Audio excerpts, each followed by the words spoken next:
నమస్తే, welcome to iDream. నేను వైశ్వరి. Inter తర్వాత బీటెక్ చేయాలనుకునే విద్యార్థులకు one of the best choice గా నిలిచింది జీడీ గోయంకా కాలేజ్. ఇందులో ఇంజనీరింగ్ స్టూడెంట్స్ కి బెస్ట్ ఫ్యూచర్ ఉంటుంది. అయితే వీళ్ళని ఎలా కాంటాక్ట్ అవ్వాలి అండ్ ఇక్కడ ఫెసిలిటీస్ ఎలా ఉంటాయి, ఫ్యాకల్టీ ఎలా ఉంటుంది? ఇంజనీరింగ్ చదవాలి అనుకునే ప్రతి విద్యార్థికి వారి తల్లిదండ్రులకు వచ్చే మొదటి డౌట్ ఇదే, ఫ్యాకల్టీస్ ఎలా ఉంటాయి అనేసి.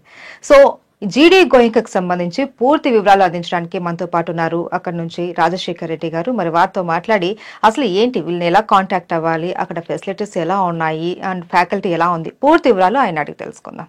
నమస్తే సార్. నమస్తే అండి. సార్, జీడీ గోయంకా అనగానే one of the top engineering college అనేసి చాలా మందికి తెలుసు. అండ్ ఇది ఢిల్లీలో ఉంది ఈ యూనివర్సిటీ అన్నది, టాప్ యూనివర్సిటీ కూడా ఒకటి. అయితే ఇంత పేరు రావడానికి రీజన్ ఏంటి సార్ జీడీ గోయంకాకి? ముందుగా మనము ఢిల్లీ లొకేషన్ తీసుకుంటే అండి, మనకు సౌత్ ఇండియాలో చెన్నై, బెంగళూరు, ఈవెన్ మన హైదరాబాద్లో కూడా చాలా ఇంజనీరింగ్ కాలేజెస్ ఉన్నాయి, మంచి ఇంజనీరింగ్ కాలేజెస్ ఉన్నాయి. దాంతోపాటు యూనివర్సిటీస్ కూడా ఉన్నాయి. సో సదరన్ పార్ట్లో ఎక్కువ ఉన్నాయి. ఎందుకు ఢిల్లీ వెళ్ళాలి అంటే, ఈ మధ్య కాలంలో తీసుకుంటే అంటే మేము బీటెక్ చేస్తున్న టైంలో చాలా మంది ఇంజనీరింగ్ అంటే ఆప్షన్, అంటే ఫస్ట్ ఆప్షన్ అనేది చెన్నై అండి. ఎందుకంటే మన దగ్గర అప్పట్లో ఒక 20 years బిఫోర్ మా బీటెక్ టైంలో తీసుకుంటే హార్డ్లీ ఒక 30-35 ఇంజనీరింగ్ ఇన్స్టిట్యూషన్స్ అనేది ఉండేటివి అనమాట. సో ఆ టైంలో ఇక్కడ సీట్స్ రాని వాళ్ళు ఎక్కువగా చెన్నైలో మనకు అప్పుడు అన్నా యూనివర్సిటీ అఫిలియేటెడ్ కాలేజెస్ ఉండేటివి, అక్కడికి ఎక్కువగా బీటెక్ కోసం అనేది వెళ్తూ ఉండేవాళ్ళండి. అయితే ఈ మధ్య కాలంలో ఒక 10 years నుండి ట్రెండ్ తీసుకుంటే గనక ఎక్కువగా స్టూడెంట్స్ వచ్చేసరికి మనకు నార్త్ ఇండియా అనేది బాగా ప్రిఫర్ చేస్తున్నారండి. నార్త్ ఇండియాలో కూడా ఎక్కువగా ఢిల్లీ ప్రిఫర్ చేయడానికి ఢిల్లీకి చాలా అడ్వాంటేజెస్ ఉన్నాయి. బీటెక్లో కంప్యూటర్ సైన్స్ ఇంజనీరింగ్ అవ్వచ్చు, ఎలక్ట్రానిక్స్ అవ్వచ్చు, మెకానికల్, సివిల్ ఇలాంటి ఏ బ్రాంచెస్ తీసుకున్నా కూడా స్టూడెంట్స్కు ఢిల్లీ రీజియన్లో అడ్వాంటేజెస్ అనేది చాలా ఎక్కువ ఉంటాయి. దీనికి మెయిన్గా ఏంటంటే, బీటెక్ చదవాలనుకునే స్టూడెంట్స్ డెఫినెట్గా కంప్యూటర్ సైన్స్ స్టూడెంట్స్ అయితే కనుక మనకు సాఫ్ట్వేర్ కంపెనీస్ ఉండే సిటీస్ ఎక్కువగా ఉంటాయి. లైక్ ఢిల్లీ అవ్వచ్చు, పూణే అవ్వచ్చు, అలాగే బెంగళూరు, హైదరాబాద్ లాంటి సిటీస్లో ఉన్న యూనివర్సిటీస్ సెలెక్ట్ చేసుకుంటే వాళ్ళకు చాలా బెనిఫిట్స్ అనేది ఉంటాయి. అదేవిధంగా మనము ఎలక్ట్రానిక్స్, మెకానికల్, ఏరోస్పేస్ రిలేటెడ్గా ఉన్న స్టూడెంట్స్, ఆ బ్రాంచెస్ కావాలనుకున్న స్టూడెంట్స్ అయితే కనుక చెన్నై కానివ్వండి, ఈవెన్ ఢిల్లీ లాంటి లొకేషన్స్లో ఉన్న యూనివర్సిటీస్ సెలెక్ట్ చేసుకుంటే వాళ్ళకు ఫ్యూచర్లో ఇంటర్న్షిప్స్ అవ్వచ్చు, ఈవెన్ చాలా యూనివర్సిటీస్ ఇండస్ట్రియల్ కొలాబరేషన్స్ అనేది చాలా కొలాబరేషన్స్ తోటి ప్రోగ్రామ్స్ అనేది రన్ చేస్తున్నారు. సో ఇలాంటి సిటీస్లో ఏమవుతుందంటే ఇండస్ట్రీస్ ఎక్కువగా ఉంటాయి కాబట్టి స్టూడెంట్స్కు వాళ్ళకు స్కిల్ పరంగా అడ్వాంటేజ్ అనేది డెఫినెట్గా ఉంటుందండి. ఎందుకంటే ఇప్పుడు ఫర్ ఎగ్జాంపుల్ సాఫ్ట్వేర్ కంపెనీస్ తీసుకుంటే మనకు బెంగళూరు, హైదరాబాద్లో సాఫ్ట్వేర్ కంపెనీస్ ఉన్నప్పటికీ కార్పొరేట్ కంపెనీస్ అనేది మనకు ఎక్కువగా ఉండేది ఢిల్లీ రీజియన్లో. హైదరాబాద్లో వచ్చే సాఫ్ట్వేర్ ఇంజనీర్కు జాబ్తో కంపేర్ చేస్తే బెంగళూరులో ఇంకా శాలరీస్ ఎక్కువ ఉంటాయండి. అండ్ బెంగళూరుతో కంపేర్ చేస్తే కనుక డెఫినెట్గా మనకు ఢిల్లీలో ఇంకా శాలరీస్ అనేది ఎక్కువగా ఉంటాయి. సో హైయెస్ట్ ప్యాకేజ్ అచీవ్ చేయడానికి లొకేషన్ అనేది ఒక కీ రోల్ ప్లే చేస్తుంది. ఎందుకనగాని మన తెలుగు స్టూడెంట్స్ పర్టికులర్గా చాలా వరకు ఆడ్ సిటీస్లో, అంటే నేను ఇప్పుడు చెప్తున్న సిటీస్ లాంటివి కాకుండా మంచి సిటీస్, సాఫ్ట్వేర్ కంపెనీస్ ఉన్న సిటీస్ కాకుండా చిన్న చిన్న టౌన్స్లో వాటిల్లో కూడా ఫీజెస్ తక్కువ ఉంటాయనేసి చిన్న టౌన్స్లో ప్రాపర్ ఎడ్యుకేషన్ లేని దగ్గర, ఇంపార్టెన్స్ లేని దగ్గర, అంటే వాళ్ళకు ప్రాపర్ కెరీర్ గైడెన్స్ లేక చాలామంది బై మిస్టేక్ కోర్స్ జాయిన్ అయ్యి దాని తర్వాత మళ్ళీ కోర్సెస్ కోసం ఆ సిటీస్కు మైగ్రేట్ అవ్వడం చూస్తూ ఉంటాం అనమాట. సో ఇక్కడ స్టూడెంట్స్ ఒకటి గుర్తుపెట్టుకోవాలి, డెఫినెట్గా వాళ్ళు సెలెక్ట్ చేసుకునే ప్రోగ్రామ్కు తగ్గట్టుగా ఎక్కడైతే ఇండస్ట్రీస్ అండ్ కంపెనీస్ ఎక్కువగా ఉన్నాయో అలాంటి సిటీలో సెలెక్ట్ చేసుకోవడం వల్ల ఇంటర్న్షిప్స్కు వాళ్ళకు మంచి అడ్వాంటేజ్ ఉంటుంది. మంచి ఇండస్ట్రీ ఎక్స్పర్ట్స్, ఫ్యాకల్టీ కూడా ఇండస్ట్రీ ఎక్స్పర్ట్స్ అనేది అవైలబుల్గా ఉంటారు.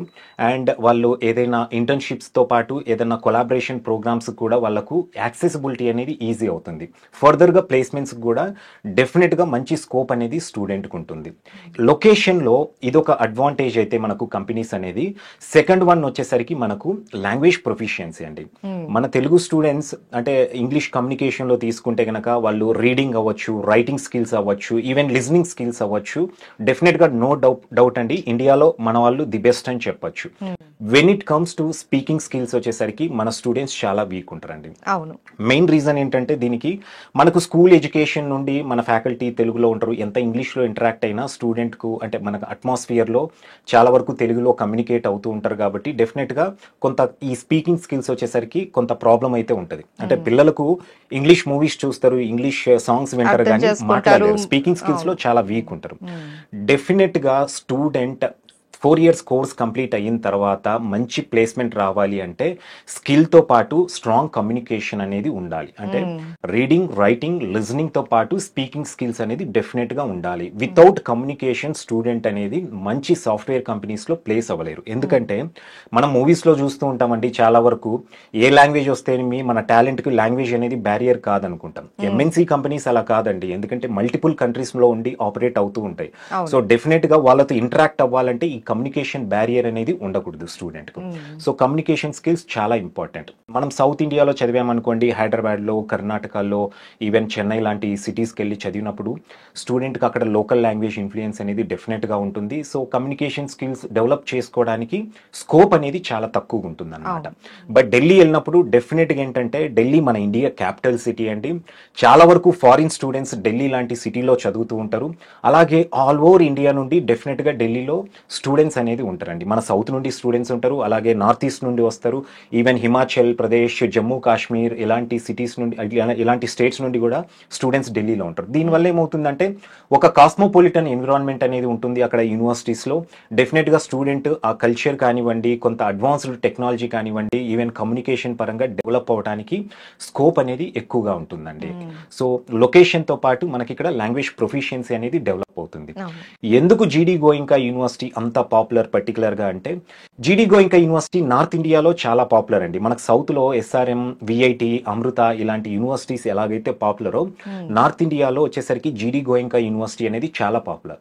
జీడీ గోయింకా యూనివర్సిటీ అనేది మనము చెప్పాలంటే కేజీ టు పీజీ అనేది ఇన్స్టిట్యూషన్స్ ఉన్నాయి. పర్టికులర్ గా స్కూలింగ్ లో తీసుకుంటే మన ఇండియాలోనే, మన ఒక్క కంట్రీలోనే 160+ స్కూల్స్ ఉన్నాయి. ఈ 160+ స్కూల్స్ లో కూడా పర్టికులర్ గా ఐబీ సిలబస్ తోటి ఆల్మోస్ట్ దగ్గర దగ్గర 35 స్కూల్స్ ఉన్నాయండి.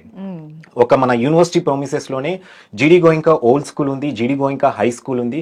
స్కూల్ పిల్లలకు, ఎల్కేజీ పిల్లలకు రెసిడెన్షియల్ ప్రోగ్రామ్ వచ్చేసరికి 12 lakhs ఎల్కేజీ స్టూడెంట్ ఉంటుంది. అంటే ఈ విషయం నేను ఎందుకు చెప్తున్నానంటే, యూనివర్సిటీ ఎంత ప్రీమియం యూనివర్సిటీ అనేది వ్యూవర్స్ కి అర్థం అవటానికండి. అండ్ ఇంకోటి అడ్వాన్స్డ్ ప్రోగ్రామ్ అంటున్న జీడీ గోయింకా యూనివర్సిటీ అనేది, ఏ యూనివర్సిటీ కూడా ఇండియాలో మన దగ్గర ఉన్న కరికులం అనేది మ్యాచ్ చేయలేం. దీనికి నేను ఒక ఎగ్జాంపుల్ కూడా చెప్తాను. GD Goenka university school of engineering dean వచ్చేసి మిస్టర్ మనీష్ ప్రతీక్ గారు అనేసి అండి, తను డీన్ వచ్చేసి. సో ఇండియాలో ఇప్పుడు మనకు కంప్యూటర్ సైన్స్ లో ఈ కొలాబరేషన్ ప్రోగ్రామ్స్ ఉన్నాయి, ఐబిఎం తో అవ్వచ్చు, మైక్రోసాఫ్ట్ తో అవ్వచ్చు. ఈ కొలాబరేషన్ ప్రోగ్రామ్ అనేది మన ఇండియాలో ఫస్ట్ టైం లాంచ్ చేసింది కూడా డాక్టర్ మనీష్ ప్రతీక్ గారు. తను మన స్కూల్ ఆఫ్ ఇంజనీరింగ్ లో వచ్చేసరికి డీన్ అండి. సో ఇదొక ఎగ్జాంపుల్ చాలండి, అంటే ఎంత అడ్వాన్స్డ్ ఉంటుంది GD Goenka, the best engineering programmes అనేసి చెప్పడానికండి. అండ్ ప్రతి ఒక్క పేరెంట్ కూడా ఆలోచిస్తారు, ఏంటి బీటెక్ ప్రోగ్రామ్ బ్రాంచెస్ ఏంటి, అండ్ ఫీజ్ స్ట్రక్చర్ ఏంటి, అండ్ స్పెషలైజేషన్స్ ఏంటి అనేసి స్టూడెంట్ కన్నా పేరెంట్స్ ఎక్కువగా ఆలోచిస్తూ ఉంటారు. ఇంత గొప్ప కాలేజ్ లో మరి ఫీజు కూడా బాగా ఎక్కువే ఉంటుంది అనేసి కూడా ఆలోచిస్తూ ఉంటారు కదా. ఆబ్వియస్ గా క్వాలిటీ మెయింటైన్ చేయాలంటే డెఫినెట్ గా ఫీ అనేది కూడా ఎక్కువనే ఉంటుంది. ముందుగా బ్రాంచెస్ విషయానికి వస్తే అండి, మన దగ్గర కంప్యూటర్ సైన్స్ ఇంజనీరింగ్ ఉంది, దాంతో పాటు ECE, mechanical, civil, fire and safety engineering ఉంది, అగ్రికల్చర్ ఇంజనీరింగ్ ఉంది, అలాగే ఏరోస్పేస్ ఇంజనీరింగ్ కూడా ఉందండి. ఏరోస్పేస్ ఇంజనీరింగ్ అయితే ఇండియాలోనే ది బెస్ట్ యూనివర్సిటీ అనేసి చెప్పొచ్చండి. సో మనము ఫస్ట్ ఈ కంప్యూటర్ సైన్స్ ఇంజనీరింగ్ తీసుకుంటే కనుక దీంట్లో కూడా మనకు స్పెషలైజేషన్ ప్రోగ్రామ్స్ అనేది ఉంటాయండి. సో ఇవి కూడా విత్ ఇండస్ట్రీ కొలాబరేషన్స్ తోటి రన్ చేయడం జరుగుతుందండి. వితౌట్ ఎనీ కొలాబరేషన్ అనేది మన దగ్గర ప్రోగ్రామ్ అనేది లేదు.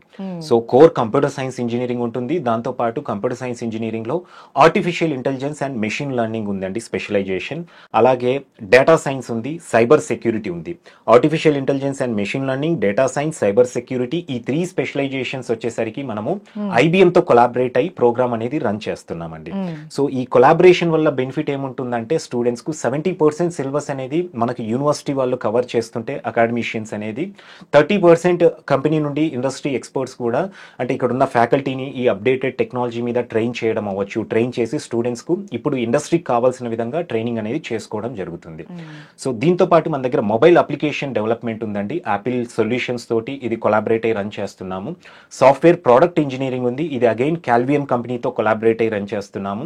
అండ్ సాఫ్ట్వేర్ ఇంజనీరింగ్ కూడా ఉందండి. ఇది వచ్చేసరికి మనము STL గ్లోబల్ అకాడమీతో కొలాబరేట్ అయి రన్ చేస్తున్నాం. ఈ 6 స్పెషలైజేషన్స్ అనేది కంప్యూటర్ సైన్స్ ఇంజనీరింగ్ లో ఉన్నాయి. When it comes to ECE అండి, ఈసీలో కూడా మనకు కంప్యూటర్ సైన్స్ లో ఎలాగైతే స్పెషలైజేషన్స్ ఉన్నాయో ఈసీఈలో కూడా స్పెషలైజేషన్స్ ఉన్నాయి. సో ఎందుకంటే ఇప్పుడు కంప్యూటర్ సైన్స్ కు ఈక్వల్ గా ఉండే డెఫినెట్ గా బ్రాంచ్ ఏదైనా ఉంది అంటే ఈసీఈ. సో ఈసీఈలో మనము బయోమెడికల్ ఇంజనీరింగ్ ఉంది, దాంతో పాటు ఐఓటీ ఇంటర్నెట్ ఆఫ్ థింగ్స్ అనే స్పెషలైజేషన్స్, ఈ 2 స్పెషలైజేషన్స్ ఆఫర్ చేస్తున్నాం. ఇవి కూడా బాష్ కంపెనీ తోటి కొలాబరేట్ అయి రన్ చేస్తున్నాం అన్నమాట. అలాగే సివిల్లో తీసుకుంటే స్మార్ట్ ఇన్ఫ్రాస్ట్రక్చర్స్ అనేది మన దగ్గర స్పెషలైజేషన్ ఉంటుందండి. అండ్ మెకానికల్లో తీసుకుంటే గనక మన దగ్గర పవర్ ఇంజనీరింగ్ అనేది ఉంటుంది. So civil mechanical with specialisations అనేది LNTతో కొలాబరేట్ అయి మనం ఈ ప్రోగ్రామ్ అనేది రన్ చేస్తున్నాం.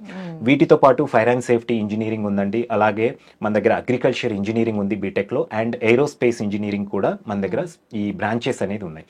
ఫీజెస్ విషయానికి వస్తే అండి, ఒక్కొక్క బ్రాంచ్కి అనేది డిఫరెంట్ ఫీజెస్ ఉంటాయి. ఎందుకంటే ఇవన్నీ కూడా ఇండస్ట్రీ కొలాబరేటెడ్ ప్రోగ్రామ్స్ కాబట్టి డెఫినెట్గా సర్టెన్ పేమెంట్ అనేది మనం ఇండస్ట్రీకి కూడా పే చేయాలి. ఎందుకంటే వాళ్ళు కూడా వాళ్ళ టైం ఇన్వెస్ట్ చేస్తున్నారు, వాళ్ళ దగ్గర ఉన్న రిసోర్సెస్ అనేది స్టూడెంట్కు ప్రొవైడ్ చేసి రీసెర్చ్ పరంగా అవ్వచ్చు, ఈవెన్ స్టూడెంట్ అడ్వాన్స్డ్ టెక్నాలజీ పరంగా కొంత స్కిల్ గెయిన్ చేయడానికి వాళ్ళ సైడ్ నుండి కూడా ఎఫర్ట్స్ పెడతారు. కాబట్టి డెఫినెట్గా ఈ ప్రోగ్రామ్స్కి అనేది ఒక్కొక్క దానికి ఒక్కొక్క ఫీ అనేది ఉంది. డెఫినెట్గా స్టూడెంట్స్ మా GD Goenka university official website అవ్వచ్చు, లేదా మమ్మల్ని అప్రోచ్ అయినా కూడా ఏ స్పెషలైజేషన్కి ఎంత ఫీ ఉంటుంది, అలాగే స్టూడెంట్ యొక్క పర్సెంటేజ్ బట్టి కూడా స్కాలర్షిప్స్ అనేది ఉంటాయి స్టూడెంట్స్కు. దీంట్లో కూడా నార్త్ ఇండియాలో అర్లీ బర్డ్ ఆఫర్స్ కూడా ఉంటాయి. మార్చ్ ఎండింగ్ వరకు అడ్మిషన్ తీసుకునే వాళ్ళకు సర్టెన్ స్కాలర్షిప్ ఉంటుంది, ఏప్రిల్లో సర్టెన్ స్కాలర్షిప్ ఉంటుంది. సో ఫీ అనేది టైం టు టైం వేరీ అవుతూ ఉంటుంది అనమాట. సో ఈ ఫీజెస్ గురించి ఒకసారి కాల్ చేస్తే వ్యూవర్స్కు డీటెయిల్డ్గా ఎక్స్ప్లెయిన్ చేయగలుగుతాం. అయితే సార్, ఈ బీటెక్కి సంబంధించి చాలా యూనివర్సిటీస్ ఉన్నాయి. సో ఆ యూనివర్సిటీస్తో కంపేర్ చేస్తే జీడీ గోయింకా యూనివర్సిటీ ప్రత్యేకతలు ఏంటి? డెఫినెట్గా అండి, ఎన్నో యూనివర్సిటీస్ ఉన్న GD గోయింకా USPస్కి వచ్చేసరికి ఫస్ట్ థింగ్ వచ్చేసి ఇక్కడ ఎక్స్పీరియన్షియల్ లెర్నింగ్ అండి. ప్రతి యూనివర్సిటీ మేమంతా ప్రాక్టికల్ ఎడ్యుకేషన్ ఇస్తున్నామంటారు, కానీ ఇండియాలో డెఫినెట్గా నేను పర్సనల్గా చాలా యూనివర్సిటీస్ అనేది రెగ్యులర్గా విజిట్ చేస్తుంటాను. ఎందుకంటే 20 years నుండి సేమ్ ప్రొఫెషన్లో ఉన్నాను కాబట్టి డెఫినెట్గా మాకు నాలెడ్జ్ పాయింట్ ఆఫ్ వ్యూ అనేది ఎన్నో యూనివర్సిటీస్ అనేది విజిట్ చేస్తూ ఉంటాం. ఎక్స్పీరియన్షియల్ లెర్నింగ్ కాన్సెప్ట్ అనేది ఇండియాలో డెఫినెట్గా చాలా యూనివర్సిటీస్ ఇప్పుడు ఇంప్లిమెంట్ చేస్తున్నప్పటికీ బట్ GD గోయింకాలో ఉన్నంత అడ్వాన్స్డ్ గా ప్రోగ్రామ్ అనేది ఎక్కడా లేదండి. ఈ ఎక్స్పీరియన్షియల్ లెర్నింగ్ ఏంటంటే స్టూడెంట్ లైవ్ లో ప్రతిదీ, for example computer science engineering students తీసుకుంటే చాలా వరకు మన దగ్గర ఏమవుతుందంటే వాళ్ళు మార్నింగ్ టు ఆఫ్టర్నూన్ వరకు క్లాసెస్ అనేది లెక్చర్స్ వింటారు, అగైన్ ఆఫ్టర్నూన్ ల్యాబ్స్కి వెళ్ళేసి అక్కడ కోడింగ్ పార్ట్ లో చాలా వరకు ఫెయిల్యూర్ అవుతుంటారు, మధ్యలో ఎక్కడో ఒక చోట స్టక్ అవుతూ ఉంటారు. బట్ ఆ టైంలో మళ్ళీ ఆ డౌట్స్ క్లారిఫై చేయడానికి ఎవరు లేకపోవటం, కొంత వాళ్ళకు డెఫినెట్గా అయితే కొంత ప్రాబ్లమ్స్ మనం ఫేస్ చేయడం చూస్తూనే ఉంటాం. బట్ ఇక్కడ ఎక్స్పీరియన్షియల్ లెర్నింగ్ కాన్సెప్ట్ లో ఎలా ఉంటుందంటే స్టూడెంట్ డెఫినెట్ గా వాళ్ళు ఒక క్లాస్ అనేది ల్యాప్టాప్ లో కోడింగ్ పార్ట్ ఉందంటే డెఫినెట్ గా అక్కడ ఫ్యాకల్టీతో ఇంటరాక్ట్ అయ్యి ఆ ప్రోగ్రామింగ్ పార్ట్ చేసిన తర్వాతనే ఫర్దర్ టాపిక్స్ అనేది స్టూడెంట్ మూవ్ అవ్వడం జరుగుతుంది. దీనివల్ల ఏమవుతుందంటే స్టూడెంట్ కోడింగ్ లో చాలా స్ట్రాంగ్ ఉంటారు. అండ్ ఫస్ట్ ఇయర్ నుండి స్టూడెంట్ డెఫినెట్ గా లైవ్ ప్రాజెక్ట్స్ కూడా చేయాల్సి ఉంటుందండి. అంటే ఏదో ఫైనల్ ఇయర్ వచ్చినప్పుడే ప్రాజెక్ట్ వర్క్ అనేది ఉండదు. స్టూడెంట్ ఫస్ట్ ఇయర్ నుండి 4th ఇయర్ కంప్లీట్ అయ్యేసరికి 10+ ప్రాజెక్ట్స్ అనేది డెఫినెట్ గా ప్రతి స్టూడెంట్ చేయాలండి. ఫస్ట్ ఇయర్ లో C++ లాంగ్వేజ్ రిలేటెడ్ ఉంటాయి, అలాగే సెకండ్ ఇయర్ వచ్చేసరికి జావా రిలేటెడ్ ఉంటాయి. ఇలా ప్రోగ్రామ్స్ అనేది వాళ్ళు లైవ్ ప్రాజెక్ట్స్ అనేది డెఫినెట్ గా చేయాల్సి ఉంటుంది అనమాట. సో ఎక్స్పీరియన్షియల్ లెర్నింగ్ వల్ల స్టూడెంట్ కు మంచి స్కిల్ అనేది డెఫినెట్ గా డెవలప్ అవుతుంది. ఎందుకంటే ఇవాళ ఇండస్ట్రీస్ కోరుకునేది స్టూడెంట్ దగ్గర మంచి స్కిల్ అనేది డెఫినెట్ గా ఉండాలండి. అంటే ఏ కాలేజ్లో చదివామనేది కాదు, వాళ్ళ దగ్గర ఏ ప్రోగ్రామ్ ఉంది, ఎంత స్కిల్ స్టూడెంట్ దగ్గర ఉంది అనేది డెఫినెట్ గా చూస్తారు. అందుకే మనం ప్రోగ్రామ్ ఫీలోనే ల్యాప్టాప్ కూడా కంప్యూటర్ సైన్స్ వాళ్ళకు, ఏరోస్పేస్ వాళ్ళకు మ్యాండేటరీ చేసాం. ఈ ప్రోగ్రామ్ ఫీలోనే ల్యాప్టాప్ కూడా ఇంక్లూడ్ అయ్యి ఉంటుందండి. అండ్ దీని తర్వాత ఎక్స్పీరియన్షియల్ లెర్నింగ్ తో పాటు డ్యూయల్ స్పెషలైజేషన్ ఉంటుంది. మనం సౌత్ ఇండియన్ స్టూడెంట్స్ తీసుకుంటే అండి ఎలా ఉంటుందంటే మన మైండ్ సెట్ అనేది, ఒక స్టూడెంట్ ఆర్టిఫిషియల్ ఇంటెలిజెన్స్ గురించి ఎక్కడో యూట్యూబ్లోనో ఇంకో చోటో చూశారనుకోండి, ఆర్టిఫిషియల్ ఇంటెలిజెన్స్ క్రేజ్ ఉందనేసి ఆ సబ్జెక్ట్ గురించి 4 years తర్వాత, అంటే 4 yearsలో ఏం చదవాలి, కోడింగ్ పార్ట్ ఎలా ఉంటుంది, మనకు అది యాప్ట్ కోర్సా కాదనేది చూడం. ఆర్టిఫిషియల్ ఇంటెలిజెన్స్ డిమాండ్ ఉంది, జాయిన్ అయిపోదాం అనేసి జాయిన్ అయిపోతారు, అందరూ జాయిన్ అయిపోతారు క్యూ కట్టి. బట్ 1 year 2 years అయిపోయిన తర్వాత స్టూడెంట్ ప్రోగ్రామింగ్ పార్ట్ ఎక్కువ ఉంది, కోడింగ్ ఎక్కువ ఉంది, నా వల్ల అవ్వట్లేదు అనేసి డ్రాప్ అవుట్ అయ్యే కేసెస్ అనేది మనం ఎక్కువ చూస్తాం. చూస్తుంటాం. అట్లీస్ట్ డ్రాప్ అవుట్ అవ్వకుండా కూడా అన్సాటిస్ఫాక్టరీగా వాళ్ళు ఒక స్కిల్ లేకుండా ఏదో కంప్లీట్ చేసి డిగ్రీ పట్టుకొని వచ్చే వాళ్ళని చాలా మందిని చూస్తూ ఉంటాం. సో ఇది ఒక సినారియో అయితే మనం యూనివర్సిటీలో ఏం చేస్తున్నామంటే student in case artificial intelligence select చేసుకున్నాం, ఒక 1 year తర్వాత స్టూడెంట్కి ఇది నాకు యాప్ట్ కోర్స్ కాదు అనుకున్నప్పుడు అగైన్ వాళ్ళు ఇంకొక స్పెషలైజేషన్కి వెళ్ళటానికి ఒక ఆపర్చునిటీ అనేది ఉంటుంది. అంటే కంటిన్యూషన్ చేసుకోవచ్చు. ఆర్టిఫిషియల్ ఇంటెలిజెన్స్ అనేది అక్కడి వరకు చదివి ఉంటారు అండ్ సెకండ్ ఇయర్ నుండి ఇంకొక స్పెషలైజేషన్ తీసుకొని స్టూడెంట్ కు ఏ స్పెషలైజేషన్ మీద ఇంట్రెస్ట్ ఉంటే తనకి ఏది యాప్ట్ అనుకుంటే అది తీసుకోవచ్చు. అండ్ కొన్ని సినారియోస్ ఇలా కూడా ఉంటాయండి. ఇప్పుడు ఆర్టిఫిషియల్ ఇంటెలిజెన్స్ మంచి భూమి ఉంది, 2 years తర్వాత ఆర్టిఫిషియల్ ఇంటెలిజెన్స్ ఎలా ఉంటుందో మనం గెస్ట్ చేయలేం. సో అలాంటి టైంలో స్టూడెంట్ 4 years అది కంటిన్యూ చేసి డిమాండ్ లేని సిచ్యువేషన్లో బయటకు వచ్చి జాబ్స్ లేక మళ్ళీ ప్రాబ్లం ఫేస్ చేసే కంటే కూడా మనం ఇంకొక ఆపర్చునిటీ ఏమి ఇస్తున్నామంటే సెకండ్ ఇయర్ కంప్లీట్ అయిన తర్వాత కూడా స్టూడెంట్ ఆ టైంకి ఆర్టిఫిషియల్ ఇంటెలిజెన్స్ కు థర్డ్ ఇయర్ వీళ్ళు వచ్చే టైంకి ప్లేస్మెంట్ స్టార్ట్ అవుతాయి. డిమాండ్ ఉంది అంటే ఓకే, డిమాండ్ లేదు అనుకుంటే స్టూడెంట్ దేనికైతే డిమాండ్ ఉందో ఆ స్పెషలైజేషన్ తీసుకొని థర్డ్ ఇయర్ నుండి మళ్ళీ అట్లా కంటిన్యూ చేయడానికి కూడా ఒక ఆప్షన్ ఉంటుంది. సో ఈ డ్యూయల్ స్పెషలైజేషన్ ఇండియాలో ఫస్ట్ లాంచ్ చేసింది కూడా మన జీడీ గోయంకా యూనివర్సిటీ అండి. అండ్ ఇప్పుడు కొన్ని యూనివర్సిటీస్ కూడా సేమ్ ప్రోగ్రామ్ అనేది ఇంప్లిమెంట్ చేయబోతున్నారు. అండ్ దీంతో పాటు మన దగ్గర 11 వాల్యూ యాడెడ్ సర్టిఫికేషన్స్ అనేది ప్రతి ప్రోగ్రామ్ లో ఉంటాయి. ఎలాగూ ఐబిఎం తో కొలాబరేషన్ ఉంది కొన్ని ప్రోగ్రామ్స్ కు, కొన్నిటికి యాపిల్ తో కొలాబరేషన్ ఉంది, కొన్నిటికి క్యాల్విఎం అండ్ ఎస్టీఎల్ గ్లోబల్ అకాడమీ తోటి కొలాబరేషన్స్ ఉన్నాయి. బట్ స్టిల్ స్టూడెంట్స్ అందరూ ఆ కంపెనీస్ అందరినీ రిక్రూట్ చేస్తుందని గ్యారంటీ ఏం లేదు. క్లాస్ లో టాపర్స్ ఒక 50% ఐబిఎం తీసుకోవచ్చు, రిమైనింగ్ 50% వాళ్ళు తీసుకోకపోవచ్చు. డెఫినెట్ గా రిమైనింగ్ స్టూడెంట్స్ కూడా డెఫినెట్ గా ప్లేస్ అవ్వాలి అంటే మాత్రం కంపల్సరీ మనము కొన్ని కంపెనీస్ నుండి స్టూడెంట్ సర్టిఫికేషన్స్ చేసి ఉండాలి. అంటే స్టూడెంట్ థర్డ్ ఇయర్ లో ఇంటర్వ్యూస్ అటెండ్ అయ్యే టైంకి వాళ్ళ ప్రొఫైల్ అనేది చాలా స్ట్రాంగ్ ఉండాలి. అంటే కొలాబరేటెడ్ ప్రోగ్రామ్ చేస్తున్నారు, మల్టిపుల్ టైర్ 1 ఎంఎన్సీస్ ఉన్నాయి, లైక్ డెలైట్ అవ్వచ్చు, యాక్సెంచర్, ఏడబ్ల్యూఎస్ అవ్వచ్చు. ఇలాంటి కంపెనీస్ లో స్టూడెంట్ సర్టిఫికేషన్స్ చేసి ఉంటే కనుక ఏదైనా కంపెనీ వాళ్ళు ఇంటర్వ్యూ అటెండ్ అవుతే స్టూడెంట్ వెయిటేజ్ బట్టి డెఫినెట్ గా స్టూడెంట్ కు ప్లేస్మెంట్ రాదు అనే డోకా ఉండదు. అండ్ మోర్ ఓవర్ మన దగ్గర లిమిటెడ్ ఇంటేక్ ఉంటుంది. మనం సౌత్ లో చాలా యూనివర్సిటీస్ కంప్యూటర్ సైన్స్ కి ఇంత డిమాండ్ ఉంది కదా అనేసి థౌజండ్స్ లో ఇంటేక్ చూస్తుంటాం. అంటే యూనివర్సిటీ నేమ్ మనము తీసుకోకుండానే చెప్పొచ్చండి, కొన్ని యూనివర్సిటీస్ 6,000 7,000 కూడా సిఎస్సి లోనే ఇంటేక్ తీసుకుంటాయి. బట్ ప్లేస్మెంట్స్ 2,000 మెంబర్స్ కు ప్లేస్మెంట్ చేస్తున్నారు. 2,000 మెంబర్స్ ప్లేస్ అవుతుంటే రిమైనింగ్ 5,000 స్టూడెంట్స్ అనేది ప్లేస్మెంట్ లేనట్లే. మనం ఏం ఆలోచిస్తామంటే 2,000 మెంబర్స్ కి అక్కడ ప్లేస్మెంట్స్ వచ్చాయనేది ఆ ఫిగర్ చూస్తాం కానీ బట్ టోటల్ ఇంటేక్ అనేది మనం కన్సిడర్ చేయట్లేదు. బట్ ఇక్కడ జీడీ గోయంకా యూనివర్సిటీలో ఓన్లీ 480 మాత్రమే సీట్స్ ఉంటాయండి. 480 మించి ఇంటేక్ అనేది తీసుకోరు. ఈ 480లో కూడా 150 సీట్స్ అనేది పర్టికులర్ గా ఫారిన్ స్టూడెంట్స్ కు రిజర్వ్డ్ గా ఉంటాయి. అంటే 330 సీట్స్ మాత్రమే మన ఇండియన్ స్టూడెంట్స్ కు ఉంటాయి అనమాట. అండ్ ప్యూర్లీ అడ్మిషన్స్ అనేది first come first serve basis మీద ఉంటుంది అనమాట. అది సో ప్రోగ్రామ్ పరంగా తీసుకుంటే గనక ఇతర యూనివర్సిటీస్ తో కంపేర్ చేస్తే గనక చాలా అడ్వాన్స్డ్ ఉంటుందండి. 11 వాల్యూ యాడెడ్ సర్టిఫికేషన్స్ అవ్వచ్చు, ఎక్స్పీరియన్షియల్ లెర్నింగ్ అవ్వచ్చు, అలాగే డ్యూయల్ స్పెషలైజేషన్ అవ్వచ్చు, ఇండస్ట్రియల్ కొలాబరేషన్స్ అవ్వచ్చు, గ్లోబల్ ఇమ్మర్షన్ కూడా ఉంటుందన్నమాట. గ్లోబల్ ఇమ్మర్షన్ ఏంటంటే ఫారిన్ లో ఇప్పుడు ఫర్ ఎగ్జాంపుల్ మనం ఎలక్ట్రానిక్స్ తీసుకుంటే గనక తైవాన్, జపాన్ ఇలాంటి కంట్రీస్ అనేది కొంచెం అడ్వాన్స్డ్ టెక్నాలజీ ఉంటుంది. ప్రతి స్టూడెంట్ అక్కడికి వెళ్ళొచ్చు, వెళ్ళకపోవచ్చు. ఆ టెక్నాలజీ అనేది వాళ్ళు డెఫినెట్ గా కొంత తెలుసుకోవాలంటే ఆ కంట్రీకి వెళ్ళి ఒక 1 week 10 days ఏదైనా వర్క్ షాప్ చేశారనుకోండి స్టూడెంట్ కు సర్టెన్ నాలెడ్జ్ వస్తుంది. వెళ్ళలేని సిచ్యువేషన్ లో కూడా మన దగ్గర ఎలా ఉంటుంది అంటే ఆ కంట్రీస్ నుండి స్టూడెంట్స్ కూడా వచ్చి ఇక్కడ మన స్టూడెంట్స్ తో ఇంటరాక్ట్ అవ్వటం, అక్కడున్న టెక్నాలజీ, వాళ్ళ ఎడ్యుకేషన్ ప్యాటర్న్, దీని మీద స్టూడెంట్ కు ఒక అవేర్నెస్ రావడానికి మన దగ్గర గ్లోబల్ ఇమ్మర్షన్ ప్రోగ్రామ్ అనేది కూడా ఉంటుంది. అండ్ ఇంటర్న్షిప్స్ అనేది మ్యాండేటరీగా సెకండ్ ఇయర్ నుండి ప్రతి స్టూడెంట్ ఇంటర్న్షిప్ వెళ్ళాలి. సెకండ్ ఇయర్ నుండి ఎందుకంటే మన దగ్గర చాలా వరకు ఫైనల్ ఇయర్ లో ఇంటర్న్షిప్స్ అలౌ చేస్తారు. బట్ ఇక్కడ సెకండ్ ఇయర్ లో 1 month ఇంటర్న్షిప్ చేయాలి, థర్డ్ ఇయర్ లో 1 month ఇంటర్న్షిప్ చేయాలి, ఫైనల్ ఇయర్ లో 3 months ఇంటర్న్షిప్ అనేది కంపల్సరీ చేయాల్సిందే స్టూడెంట్. సెకండ్ థర్డ్ ఇయర్ చేసే 1 month ఇంటర్న్షిప్స్ వచ్చేసరికి విత్ ఇన్ ఇండియా స్టూడెంట్ చేస్తారండి. ఫైనల్ ఇయర్ లో ఉన్న 3 months ఇంటర్న్షిప్ ఏదైతే ఉందో అది స్టూడెంట్ ఆప్షనల్ గా విత్ ఇన్ ఇండియా అవ్వచ్చు, లేదంటే అబ్రాడ్కి వెళ్ళైనా కూడా ఇంటర్న్షిప్ చేయొచ్చు. ఈ ఇంటర్న్షిప్స్ స్టూడెంట్స్ బయటికి వెళ్ళి సెర్చ్ చేసుకోవాల్సిన అవసరం లేదండి. యూనివర్సిటీ ఇంటర్న్షిప్స్ అనేది కంపెనీస్ ని ఇన్వైట్ చేసి ఇంటర్న్షిప్స్ ఆపర్చునిటీస్ అనేది స్టూడెంట్స్ కు కల్పిస్తుంది అనమాట. అండ్ వన్ ఆఫ్ ది ఇంకొక బిగ్గెస్ట్ అడ్వాంటేజ్ యూనివర్సిటీలో ఫారిన్ ఎక్స్చేంజ్ ప్రోగ్రామ్. సో ఈ ఫారిన్ ఎక్స్చేంజ్ ప్రోగ్రామ్ వల్ల ఏంటంటే స్టూడెంట్స్ ఇక్కడ 3 years ఇండియాలో చదివి ఫైనల్ ఇయర్ అనేది అబ్రాడ్కి వెళ్ళి కూడా చదువుకోవడానికి, కెరీర్ పర్స్యూ చేసుకోవడానికి ఈ ఫారిన్ ఎక్స్చేంజ్ ప్రోగ్రామ్ అవకాశం అనేది కల్పిస్తుంది. మనం ఈ మధ్య కాలంలో చూసుకుంటే బీటెక్ కంప్లీట్ చేసిన స్టూడెంట్స్ ఎక్కువగా ఎంఎస్ కు డిఫరెంట్ కంట్రీస్ వెళ్తూ ఉంటారు.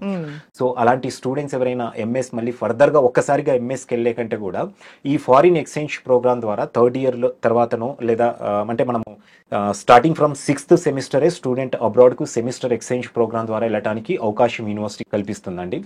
దాదాపుగా US, UK, Canada, Australia, New Zealand ఈ 5 ఇంగ్లీష్ స్పీకింగ్ కంట్రీస్తో పాటు యూరోపియన్ కంట్రీస్లో కూడా చాలా యూనివర్సిటీస్తో మన జీడీ గోయింకా యూనివర్సిటీ అనేది కొలాబరేట్ అయ్యి ఉందన్నమాట. సో స్టూడెంట్స్ డెఫినెట్గా అలాంటి అంటే ఎవరైతే అబ్రాడ్ మూవ్ అవ్వాలనుకుంటున్నారో వాళ్ళు ఈ ఫారిన్ ఎక్స్చేంజ్ ప్రోగ్రామ్ ద్వారా కూడా వాళ్ళు అంటే వాళ్ళకున్న టార్గెట్స్ అనేది ఫుల్ఫిల్ చేసుకోవడానికి కూడా చాలా ఈజీ అవుతుంది. Best opportunity. అవునండి. అండ్ దీంట్లో కూడా ఎలా ఉంటుందంటే కొన్ని యూనివర్సిటీస్ స్టూడెంట్ క్రైటీరియా అనేది డిఫరెంట్గా ఉంటుంది. మనకి ఇంటర్నేషనల్ ఆఫీస్ అనేది సపరేట్గా ఉంటుందండి. స్టూడెంట్ ను స్టార్టింగ్ ఫ్రమ్ సెకండ్ ఇయర్ ఎవరైతే విల్లింగ్నెస్ ఇస్తారో అబ్రాడ్ వెళ్ళడానికి వాళ్ళకు స్టార్టింగ్ ఫ్రమ్ సెకండ్ ఇయర్ అనేది వాళ్ళకు ఆ క్రైటీరియా ఫుల్ఫిల్ చేసుకునే విధంగా వాళ్ళు అనుకున్న యూనివర్సిటీకి అనేది మన ఇంటర్నేషనల్ ఆఫీస్ టీమ్ అనేది వాళ్ళకు సపోర్ట్ కూడా చేయడం జరుగుతుందండి. చాలా యూఎస్పీస్ ఉన్నాయండి. చెప్పుకుంటూ వెళ్తే కనుక నేను జీడీ గోయింకా యూనివర్సిటీ గురించి 1 అవర్ కూడా చెప్పొచ్చు అనమాట. అన్ని అంటే అదర్ యూనివర్సిటీస్ తో కంపేర్ చేస్తే అన్ని బెనిఫిట్స్ అనేది డెఫినెట్ గా ఉన్నాయి స్టూడెంట్ కి. అయితే సార్ ఒక స్టూడెంట్ ని ఒక బీటెక్ యూనివర్సిటీలో జాయిన్ చేయాలి, ఇంజనీరింగ్ యూనివర్సిటీ అంటే స్టూడెంట్ తో పాటు పేరెంట్ కూడా ఆలోచించేది ఏంటంటే అక్కడ ఉన్న స్పెషలైజేషన్స్ ఏంటి అండ్ కరికులర్ ఏంటి అండ్ వీటితో పాటు ప్లేస్మెంట్స్ ఎలా ఉంటాయి, వాళ్ళ థాట్ ఏంటి అని అంటే ప్లేస్మెంట్స్ ఏంటి, తర్వాత ఎలా ఉంటుంది ఏంటి అనేసి ఆలోచిస్తూ ఉంటారు.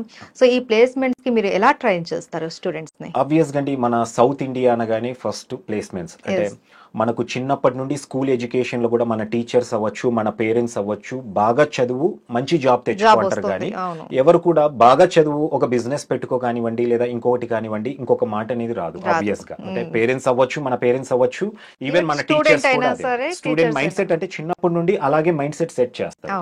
సో ఆబ్వియస్ గా మన south Indian student mind set అనేది డెఫినెట్ గా ఫస్ట్ ప్లేస్మెంట్. సో జీడీ గోయింకా యూనివర్సిటీ ప్లేస్మెంట్ రికార్డ్ అనేది అంటే ఇప్పటిని కాదండి, యూనివర్సిటీ 2013 నుండి కూడా 100% ప్లేస్మెంట్స్ అనేది అచీవ్ చేయగలుగుతుంది. అంటే ఈ మధ్య కాలంలో మనకు 2017 తర్వాత నుండి కంప్యూటర్ సైన్స్ కు క్రేజ్ వచ్చిన తర్వాత అన్ని యూనివర్సిటీస్ లో నార్మల్ చిన్న కాలేజెస్ లో కూడా ప్లేస్మెంట్స్ అనేది బాగా అవుతున్నాయి.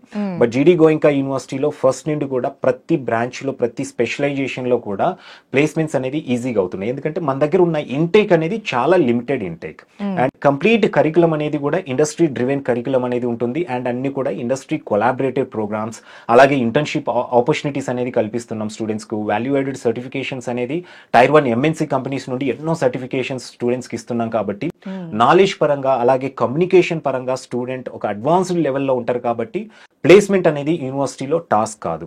సో ఇక్కడ మనం చెప్పాలంటే స్టూడెంట్ కూడా ఇంకోటి గుర్తు పెట్టుకోవాలంటే కొన్ని ఫ్యాన్సీ ప్యాకేజెస్ అనేది అట్రాక్ట్ అవుతూ ఉంటారు. కొన్ని యూనివర్సిటీస్ 1 CR మా దగ్గర హైయెస్ట్ ప్యాకేజ్ వచ్చింది, కొన్ని 1.5 CR వచ్చింది అనేసి ఈ ప్యాకేజెస్ అనేది అట్రాక్ట్ అవుతారు. ఆ ప్యాకేజెస్ వచ్చేది 1 or 2 స్టూడెంట్స్కి వస్తాయండి. అండ్ పబ్లిసిటీ కోసం అనేది అవి ఆ ప్యాకేజెస్ అనేది చేస్తూ ఉంటారు. బట్ స్టూడెంట్స్ ఇక్కడ పర్టికులర్ గా చూసుకోవాల్సింది ఏంటంటే యావరేజ్ ప్యాకేజ్. అంటే మనకు బీటెక్ కంప్యూటర్ సైన్స్ ఇంజనీరింగ్ తీసుకుంటే ఎంత యావరేజ్ ప్యాకేజ్ ఉంది అనేది మనం చూసుకోవాలి. అది మీడియం అన్నమాట. సో డెఫినెట్గా యావరేజ్ ప్యాకేజ్ అంటే మనం డెఫినెట్గా ఆ లెవెల్లో మనకు ప్యాకేజ్ వస్తుంది అనేసి ఒక ఎక్స్పెక్టేషన్ అనేది స్టూడెంట్ పెట్టుకోవచ్చు. సో మన దగ్గర తీసుకుంటే మన జీడీ గోయింకా యూనివర్సిటీలో యావరేజ్ ప్యాకేజ్ కంప్యూటర్ సైన్స్ ఇంజనీరింగ్లో తీసుకుంటే 8,50,000 అనేది యావరేజ్ ప్యాకేజ్ ఉందండి. అలాగే ఈసీఈ, మెకానికల్, సివిల్ బ్రాంచెస్ అయితే కనుక 5.5 lakh అనేది యావరేజ్ ప్యాకేజ్ ఉంది. ఏరోస్పేస్ ఇంజనీరింగ్ తీసుకుంటే అండి మన దగ్గర 10 lakhs అబౌవ్ ఉంటుంది. ఏరోస్పేస్ ప్రోగ్రామ్కి ఏంటంటే ఇది ఏరోస్పేస్ అనేది one of the prestigious branch అండి. ఈవెన్ సాఫ్ట్వేర్ ఇంజనీర్స్ కంటే కూడా ఏవియేషన్ ఇండస్ట్రీలో ఆపర్చునిటీస్ అనేది ఎక్కువ ఉంటాయి అండ్ ప్యాకేజెస్ కూడా జనరల్గా ఎక్కువ వస్తాయి. అండ్ మన దగ్గర ఉన్న ఏరోస్పేస్ ప్రోగ్రామ్ ఏంటంటే స్టూడెంట్ 3 years ఇండియాలో చదవాలి అండ్ 1 year డెఫినెట్గా ఫారిన్ ఎక్స్చేంజ్ ద్వారా బయటికి వెళ్లాల్సింది. ఎందుకంటే ఏరోస్పేస్ ఇంజనీరింగ్కు బయటి కంట్రీస్లో పర్టికులర్గా ఈవెన్ జర్మనీ ఇలాంటి కంట్రీస్లో తీసుకుంటే యూరోపియన్ కంట్రీస్లో స్కోప్ ఎక్కువ ఉంది. అండ్ స్టూడెంట్స్ మన దగ్గర ప్రాక్టికల్గా చాలా మంది ఫారిన్ కంపెనీస్లో ప్లేస్ అయిన వాళ్ళు కూడా చాలా మంది ఉన్నారు. అండ్ ఏరోస్పేస్లో మన దగ్గర ఉన్న ఫ్యాకల్టీ కూడా చాలా వరకు ఫారిన్ ఫ్యాకల్టీ అనేది ఉంటారండి. సో ప్లేస్మెంట్ రికార్డ్ అనేది యూనివర్సిటీలో చాలా స్ట్రాంగ్ ప్లేస్మెంట్ రికార్డ్ ఉందండి. అంటే యావరేజ్ చూస్తేనే మనకు అర్థమైపోతుంది 8.5 lakh అనేది మనకి ఈవెన్ అంటే ఈ బిట్స్ పిలాని ఇలాంటి వాటికి ఈక్వల్ గానే ఉందనేసి చెప్పొచ్చు అన్నమాట ప్లేస్మెంట్స్ పరంగా తీసుకుంటే. అండ్ సార్ ఇప్పుడు వేరే వేరే స్టేట్స్ నుంచి కూడా వస్తూ ఉంటారు. ఢిల్లీ అంటే మన ఇండియన్ క్యాపిటల్ కాబట్టి ఎక్కువ ఇంట్రెస్ట్ చూపిస్తూ ఉంటారు. మీరు అన్నట్లు అక్కడ బెస్ట్ ఆపర్చునిటీస్ ఉంటాయి కాబట్టి. సో వేరే వేరే స్టేట్స్ నుంచి వస్తున్న స్టూడెంట్స్ అక్కడ స్టే చేయాలి అని అనుకుంటే వాళ్ళకు మంచి హాస్టల్స్ ఉండాలి, అకామిడేషన్ ఉండాలి, అండ్ అక్కడ ఎలా ఉంటాయి ఫీజు అవి ఎలా ఉంటాయి అనేసి కూడా ఆలోచిస్తూ ఉంటారు. సో వీళ్ళకి ఏం చెప్తారు? డెఫినెట్ గా అండి, ఎందుకంటే ఇక్కడ నుండి మనము ఢిల్లీ మన క్యాపిటల్ సిటీకి అక్కడికి వెళ్తున్నామంటే డెఫినెట్ గా ఫస్ట్ పేరెంట్స్ ఆలోచించేది అక్కడ హాస్టల్ ఫెసిలిటీ ఎలా ఉంది, హాస్టల్స్ లో అమ్యూనిటీస్ ఏ విధంగా ఉన్నాయి అనేది డెఫినెట్ గా చూస్తారు. సో ఇది జీడీ గోయింకా యూనివర్సిటీ అనేది ఇది one of the premium university అండి. అంటే మన దగ్గర ఉన్నట్లు కాకుండా ఫెసిలిటీస్ అనేది చాలా లావిష్ గా ఉంటాయి. కాలేజ్ కంప్లీట్ గా అంటే క్యాంపస్ దగ్గర నుండి హాస్టల్స్ వరకు కంప్లీట్ సెంట్రల్ ఏసీ క్యాంపస్ అండి. ఎక్కడ నాన్ ఏసీ అనే కాన్సెప్ట్ అనేది ఉండదన్నమాట. సో ఫెసిలిటీస్ అనేది హాస్టల్ పరంగా తీసుకుంటే కనుక స్టూడెంట్స్కి వచ్చేసరికి మన దగ్గర 1300 బెడ్స్ ఉన్న హాస్టల్ అనేది ఇన్సైడ్ క్యాంపస్ ఉందండి. అండ్ ఆఫ్ క్యాంపస్ హాస్టల్స్ కూడా యూనివర్సిటీ సరౌండింగ్స్ లో చాలా ఉన్నాయి. ఇన్ క్యాంపస్ తీసుకుంటే మన దగ్గర 3,60,000 అనేది పర్ ఇయర్ స్టూడెంట్ కు హాస్టల్ ఫీ అనేది ఉంటుందండి, సింగిల్ షేరింగ్ అనేది. అలాగే మనకు లీస్ట్ అంటే కనుక 1,80,000 అనేది మనకు 8 షేరింగ్ అనేది హాస్టల్ ఉంటుంది. అంటే హాస్టల్ అనగానే ఏదో ఒక room and attached washroom concept కాదండి. స్టూడెంట్ కు చాలా పెద్ద రూమ్స్ అనేది ఉంటాయి. బెడ్రూమ్ సపరేట్ గా ఉంటుంది and complete studio room setup ఉంటుందండి. బెడ్రూమ్ సపరేట్ ఉంటుంది. వాళ్ళకు ప్రతి రూమ్ కి మళ్ళీ స్టడీ రూమ్ అనేది అటాచ్డ్ స్టడీ రూమ్స్ అనేది ఉంటాయి అన్నమాట. అండ్ అమ్యూనిటీస్ పరంగా తీసుకుంటే రూమ్ లో కూడా వాళ్ళకు TV, refrigerator, microwave, electric kettle అవ్వచ్చు, ఇవన్నీ కూడా వాళ్ళకు స్టూడెంట్స్ కి విత్ ఇన్ రూమ్ వాళ్ళకి కావాల్సినవి అన్ని ఉంటాయండి. అలాగే ఫిజికల్ యాక్టివిటీస్ కావాల్సినవి కూడా మన దగ్గర half Olympic size swimming pool కూడా ఉందండి. అంటే జనరల్ స్విమ్మింగ్ పూల్ కాదు, ఒలింపిక్ సైజ్ స్విమ్మింగ్ పూల్ ఉందండి. షూటింగ్ రేంజ్ ఉంది యూనివర్సిటీలో, football course, basketball course, even cricket కావాల్సిన హార్స్ రేస్ కోర్స్, ఇట్లా స్టూడెంట్ కావాల్సిన ప్రతి ఫెసిలిటీ అనేది యూనివర్సిటీ క్యాంపస్ లో అనేది హాస్టల్స్ లో వాళ్ళకు కల్పించడం జరుగుతుందండి. అండ్ ఫుడ్ విషయానికి వస్తే గనక ఇప్పుడు లాక్ హార్డన్ హోటల్స్ చైన్స్ ఎవరైతే రన్ చేస్తున్నారో లాక్ హార్డన్ వాళ్ళే ఇక్కడ మన దగ్గర హోటల్ మేనేజ్మెంట్ ప్రోగ్రామ్ ఉంది. అండ్ ఫుడ్ కూడా స్టూడెంట్ కు క్వాలిటీ ఫుడ్ అనేది ఉంటుంది. ఫారిన్ స్టూడెంట్స్ ఉన్నారు ఆల్మోస్ట్ 1000 మెంబర్స్ పైన. అండ్ అలాగే ఇండియన్ స్టూడెంట్స్ కూడా డిఫరెంట్ స్టేట్స్ నుండి ఉన్నారు కాబట్టి ఫుడ్ కూడా చాలా లావిష్ గా ఒక మంచి, మనం చెప్పాలంటే కనుక ఒక 5 స్టార్ హోటల్లో ఫుడ్ ఏ విధంగా ఉంటుందో అలా ఉంటుందండి. అంటే ఎక్కడ లిమిటేషన్ అనేది ఉండదన్నమాట ఫుడ్ లో కూడా. సో డెఫినెట్ గా పిల్లలైతే ఇప్పుడు ఆల్రెడీ చాలా మంది మన దగ్గర యూనివర్సిటీలో ఉన్నారండి. హాస్టల్ పరంగా అంటే నార్త్ ఇండియా వెళ్తే ఫుడ్ డిఫరెంట్ గా ఉంటుంది, మనం అడ్జస్ట్ అవ్వలేము అనుకుంటూ ఉంటారు. బట్ మన దగ్గర సౌత్ ఇండియన్ ఫుడ్ కూడా ఉంటుంది. అండ్ ఆఫ్ క్యాంపస్ కూడా మనకు సౌత్ ఇండియన్ హాస్టల్స్ కూడా మన దగ్గర యూనివర్సిటీలో ఉన్నారు. ఎందుకంటే ఆల్మోస్ట్ యూనివర్సిటీ క్యాంపస్ లో చాలా మంది తెలుగు స్టూడెంట్స్ ఉన్నారు కాబట్టి ఆఫ్ క్యాంపస్ కూడా చాలా హాస్టల్స్ అనేది ఉన్నాయండి. ఫెసిలిటీస్ పరంగా no doubt facilities, even security పరంగా తీసుకున్నా కూడా మనం ఇంతకుముందు డిస్కస్ చేసుకున్నాం. యూనివర్సిటీ క్యాంపస్ లోనే జీడీ గోయింకా వరల్డ్ స్కూల్ అనేది ఉంది. సో 12 lakhs స్కూల్ పిల్లలు అంటే డెఫినెట్ గా వాళ్ళు సెలబ్రిటీ పిల్లలే. మంచి అంటే ఐఏఎస్, ఐపీఎస్ క్యాడర్ లో ఉన్న వాళ్ళు, సెలబ్రిటీ పిల్లలు ఇక్కడ మన దగ్గర చదువుతూ ఉంటారు. సో 300 మెంబర్స్ స్టూడెంట్స్ ఇంటేక్ ఉన్నది మన దగ్గర. స్కూల్ కూడా యూనివర్సిటీ క్యాంపస్ లోనే ఉంటుంది. డెఫినెట్ గా వాళ్ళు ఉన్నప్పుడు సెక్యూరిటీ కూడా అదే రేంజ్ లో ఉంటుంది. 120 మెంబర్స్ అనేది మన దగ్గర ఓన్లీ సెక్యూరిటీ ఉంటారండి. అంటే సెక్యూరిటీ వాళ్ళు అంటే వీళ్ళు టీచింగ్ స్టాఫ్ ఇంకోటో కాదండి, సెక్యూరిటీ వాళ్ళే ఉన్నారు. సో ఈ అంటే ఆ రేంజ్ లో సెక్యూరిటీ వాళ్ళు ఉన్నారంటే సెక్యూరిటీ అనేది ఏ విధంగా ఉంటుంది అనేది మనము అక్కడే పేరెంట్స్ అనేది అర్థం చేసుకోవచ్చండి. సో సెక్యూరిటీ విషయంలో అయినా ఫెసిలిటీస్ విషయంలో అయినా కూడా జీడీ గోయింకా యూనివర్సిటీ అనేది ఒక టాప్ క్లాస్ యూనివర్సిటీ. అయితే సార్ ఈ జీడీ గోయింకా యూనివర్సిటీలో మనము జాయిన్ అవ్వాలి అని అనుకున్న స్టూడెంట్స్ ఎలా అప్రోచ్ అవ్వాలి? అంటే లిమిటెడ్ సీట్స్ అన్నారు, ఎవరు అప్రోచ్ అవ్వాలి, ఎప్పుడు అప్రోచ్ అవ్వాలి, ఎలా అప్రోచ్ అవ్వాలి అనేసి చాలా మంది ఆలోచిస్తూ ఉంటారు. సో వాళ్ళకి ఏం చెప్తారు? ఆబ్వియస్ గా అండి ఇక్కడ లిమిటెడ్ సీట్స్ అన్నప్పుడు కాంపిటీషన్ డెఫినెట్ గా ఎక్కువ ఉంటుంది. సో జీడీ గోయింకా యూనివర్సిటీలో ఒక ప్రిన్సిపల్ ఉందండి. అంటే మంచి పర్సెంటేజ్ ఉన్న స్టూడెంట్స్ ని మనం తీసుకోవాలనే కాన్సెప్ట్ ని ఎప్పుడు యూనివర్సిటీ బిలీవ్ చేయదు. ఎందుకంటే ఇంటర్మీడియట్ లో 90 above పర్సెంటేజ్ లేదా 95 above పర్సెంటేజ్ వచ్చిన ప్రతి స్టూడెంట్ దగ్గర టాలెంట్ ఉంది అని కాదు, 60% వచ్చిన స్టూడెంట్ అనేది టాలెంట్ లేదని కాదు. సో యూనివర్సిటీ ఎప్పుడు కూడా ఒకటే ప్రిన్సిపల్ ని ఏం నమ్ముతుంది అంటే డెఫినెట్ గా స్టూడెంట్ 60% మార్క్స్ ఇంటర్మీడియట్ లో ఉన్నాయంటే వాళ్ళకు టాపిక్ అర్థం కాకపోవడం.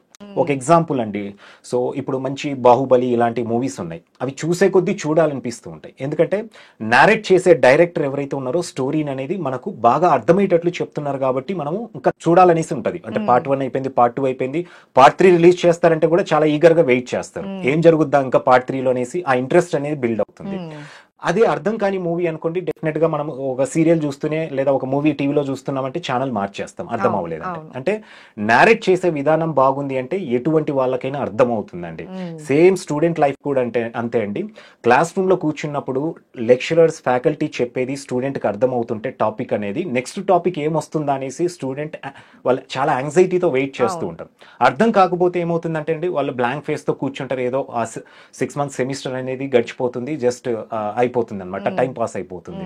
సో ఇక్కడ యూనివర్సిటీ ఏ ప్రిన్సిపల్ నమ్ముతుందంటే ఎక్స్పీరియన్షియల్ లెర్నింగ్ కాన్సెప్ట్ తీసుకురావడానికి కూడా మెయిన్ రీజన్. అంటే ఎంత ఎడ్యుకేషన్లో వీక్ ఉన్న స్టూడెంట్ అయినా కూడా ఎక్స్పీరియన్షియల్ లెర్నింగ్ కాన్సెప్ట్ ద్వారా ఈవెన్ ఇంటర్మీడియట్లో 75% ఉన్న స్టూడెంట్ కూడా 98% తెచ్చుకున్న స్టూడెంట్కు ఈక్వల్గా పర్ఫామ్ చేయగలుగుతారండి.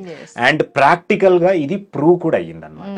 సో అందుకే మనము ఇక్కడ first come first serve basis మీదే ఉంటుంది. స్కాలర్షిప్ కూడా సౌత్ ఇండియన్ స్టూడెంట్స్ అనేది డైవర్సిటీ స్కాలర్షిప్ ఇస్తాం, పర్సెంటేజ్ బేసిస్ లో ఉండదండి. సౌత్ ఇండియన్ స్టూడెంట్స్ అనేది పర్టికులర్ డైవర్సిటీ స్కాలర్షిప్ అనేది ఇవ్వడం జరుగుతుంది అనమాట. సో టోటల్ కంప్యూటర్ సైన్స్ లో తీసుకుంటే కనుక 480 ఆల్ స్పెషలైజేషన్స్ కలిపి ఉంటుందండి. ఈసీఈ, మెకానికల్, సివిల్ లాంటి బ్రాంచెస్ తీసుకుంటే కనుక మన దగ్గర 60 ఇంటేక్ ఉంటుంది. ఏరోస్పేస్ అయితే 30 ఇంటేక్ ఉంటుంది. ఈ ఇంటేక్ అనేది first come first serve basis మీదనే అడ్మిషన్లు అనేది కేటాయించడం జరుగుతుంది. అండ్ అడ్మిషన్ ప్రొసీజర్ విషయానికి వస్తే అండి, స్టూడెంట్ ఫస్ట్ ఆన్లైన్లో వాళ్ళు అప్లై చేసుకోవాల్సి ఉంటుందండి. అప్లై చేసుకున్న ప్రతి స్టూడెంట్ అనేది మళ్ళీ ఇంటర్వ్యూ ఫేస్ చేయాలండి. చాలా వరకు మనకు యూనివర్సిటీస్ అనేది ఎగ్జామ్ కండక్ట్ చేస్తుంటాయి, రిటర్న్ ఎగ్జామ్ అనేది, ఎంట్రన్స్ ఎగ్జామినేషన్ అనేది. బట్ మన దగ్గర కూడా బిఫోర్ కోవిడ్ అనేది ఎంట్రన్స్ ఎగ్జామినేషన్ ఉండేదండి. బట్ ఇప్పుడు గూగుల్ మీట్లో అనేది స్టూడెంట్ డెఫినెట్గా లైవ్గా ఇంటర్వ్యూ అనేది ఇవ్వాల్సి ఉంటుంది అనమాట. దీనివల్ల ఏంటంటే, ఇంటర్వ్యూ వల్ల ఏంటంటే వాళ్ళ సబ్జెక్ట్ నాలెడ్జ్ ఇంకోటో చూడడం కాదండి, ఇక్కడ వాళ్ళ కమ్యూనికేషన్ ఏ విధంగా ఉంది, వాళ్ళ కాన్ఫిడెన్స్ లెవెల్స్ ఏ విధంగా ఉన్నాయి అనేది చెక్ చేసి దాన్ని బట్టి అడ్మిషన్స్ అనేది స్టూడెంట్కి ఇవ్వడం జరుగుతుంది. కొంత కమ్యూనికేషన్లో వీక్ ఉన్న స్టూడెంట్ ఏం చేస్తారంటే, మన దగ్గర స్టార్టింగ్ ఫ్రమ్ ఫస్ట్ ఇయర్ అనేది కమ్యూనికేషన్కు చాలా ఇంపార్టెన్స్ ఇస్తాం. ఒక సబ్జెక్ట్ అనేది ప్రతి సెమిస్టర్ బీటెక్ చదివే స్టూడెంట్కు కమ్యూనికేషన్ సబ్జెక్ట్ ఉంటుందండి. సో వాళ్ళకి ఎందుకంటే థర్డ్ ఇయర్లో వాళ్ళు ప్లేస్మెంట్స్కి వెళ్ళే టైంకి వాళ్ళ కమ్యూనికేషన్ డెవలప్ అవ్వడానికి అనేది మనము కమ్యూనికేషన్ స్కిల్స్కి అనేది ఇంపార్టెన్స్ ఎక్కువ ఇస్తాం. సో ఇంటర్వ్యూ టైంలో వాళ్ళ అసెస్మెంట్ అనేది చేయడం జరుగుతుంది ఇంటర్వ్యూవర్. సో ఫర్ ఎగ్జాంపుల్ స్టూడెంట్కు కొంత కమ్యూనికేషన్లో వీక్ ఉన్నారంటే 30 సెక్షన్ అనేది వాళ్ళు వెళ్లాల్సి ఉంటుంది. కమ్యూనికేషన్లో స్ట్రాంగ్ ఉన్న స్టూడెంట్ అనుకోండి 60 సెక్షన్ అనేది ఉంటుందన్నమాట. ఇలా స్టూడెంట్ అనేది అసెస్మెంట్ చేసి మనము అడ్మిషన్స్ అనేది ఇవ్వడం జరుగుతుందండి. Right sir. జీడీ గోయింకా యూనివర్సిటీలో చదివే ప్రతి ఒక్క ఇంజనీరింగ్ విద్యార్థికి బెస్ట్ ప్లేస్మెంట్స్ ఉంటున్నాయి అండ్ బెస్ట్ ఫ్యూచర్ కూడా ఉంటుంది. అండ్ అక్కడ చదవాలనుకునే విద్యార్థులు కూడా మిమ్మల్ని ఎలా అప్రోచ్ అవ్వాలని కూడా మాకు చాలా క్లియర్గా